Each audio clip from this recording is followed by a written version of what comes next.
Patriot Security has a zero tolerance for bullying. 8 positive steps to take against bullying in the workplace. Know what bullying looks like. In a professional environment, this includes repeated mistreatment, including verbal humiliation, persistent and unwarranted criticism, isolation and exclusion from social activities. Obvious signs are physical and overtly verbal abuse, but the subtler signs include sabotage of a person's efforts to succeed. Look out for targets of bullying behavior. Certain types of CO workers tend to be targets for workplace bullies: those who are very skilled at their jobs, favorites of management, those well liked in the company, and those not particularly aggressive. Take note of those who seems to have positive relationships and who doesn't seem to interact with a group. Focus on job performance and avoid negative comments unrelated to the job or the task at hand. Comments such as "any dummy could do this job" can be viewed as bullying. Train your managers and supervisors on appropriate ways to provide constructive criticism to workers, without resorting to name-calling or using negative personal comments. Promote a positive workplace culture. Your leadership sets the tone for how employees are expected to treat each other. Make clear in your handbook and by your own actions what type of behavior is permitted and what behaviors are expressly prohibited. Provide clear directions for reporting allegations and prohibit retaliation against those who do complain. Investigate complaints promptly. Don't ignore direct complaints or rumors of bullying in your workplace. Take immediate action, because the longer the bullying is permitted to occur, the greater the damage to the victim and potential liability to your company. Provide training to both supervisors and employees. Your policies will mean little if supervisors don't understand them and how to enforce them. Supervisors need to know how to identify bullying, fairly investigate claims, maintain privacy, and appropriately discipline the offenders.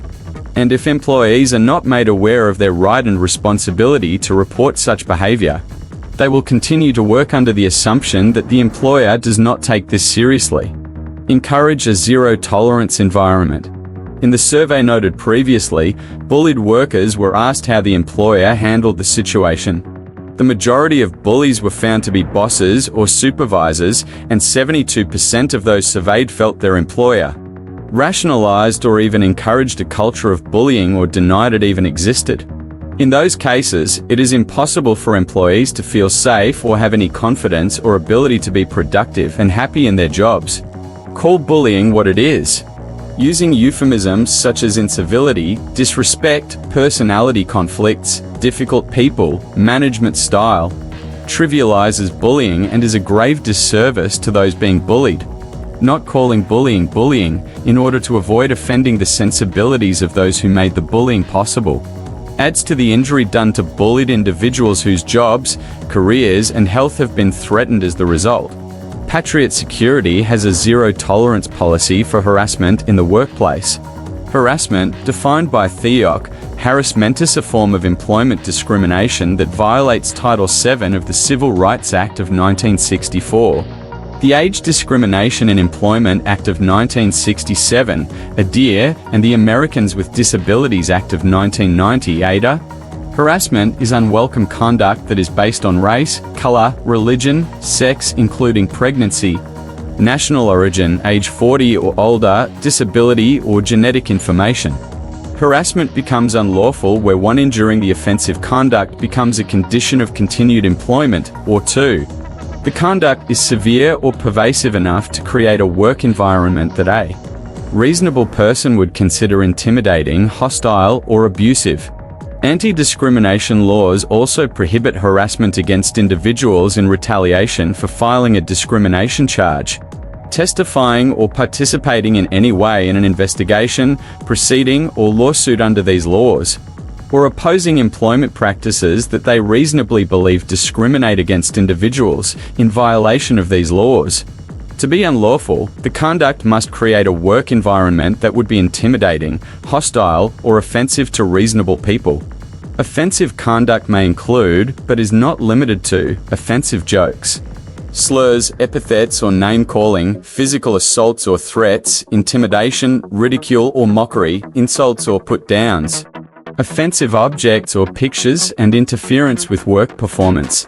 Harassment can occur in a variety of circumstances, including, but not limited to, the following. The harasser can be the victim's supervisor, a supervisor in another area, an agent of the employer, a CO worker, or a non-employee.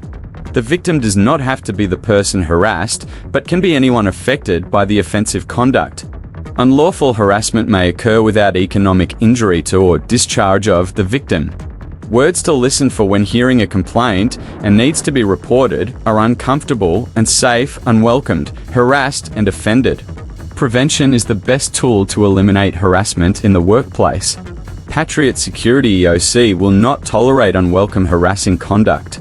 We have created the Needs or Concerns form for an effective way for employees to report any grievances.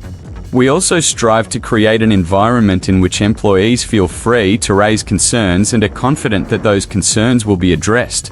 Employees should also report harassment to management at an early stage to prevent its escalation. This is not strictly in relation to the guards. A supervisor or manager should report if they feel harassed to management as well. Employer liability for harassment.